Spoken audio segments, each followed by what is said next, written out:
Sankheda police દ્વારા 8 ગુમ mobile મૂળ માલિકોને પરત। તેરા તુજકો અર્પણ કાર્યક્રમ અંતર્ગત સંખેડા પોલીસે CEIR પોર્ટલની મદદથી ગુમ થયેલા 8 મોબાઈલ ફોન કુલ કિંમત ₹1,77,493ના મોબાઈલ શોધી કાઢી તેમના મૂળ માલિકોને પરત સોંપ્યા છે।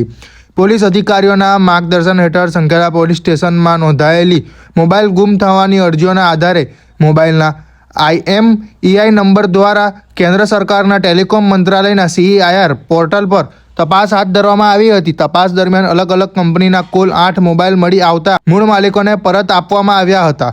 આ કામગીરીથી પોલીસ પ્રજાનો મિત્ર સૂત્રને સાર્થક કરતી સંખેડા પોલીસે સરાહનીય કામગીરી કરી છે। કામગીરી કરનાર PIGU Gohil, PSI VD Bariya, police constable Rahulsinh Ghanshyamsinh તથા IT expert Utpalbhai Patel. Reporter Shakeel Baloch દ્વારા છોટાઉદેપુર।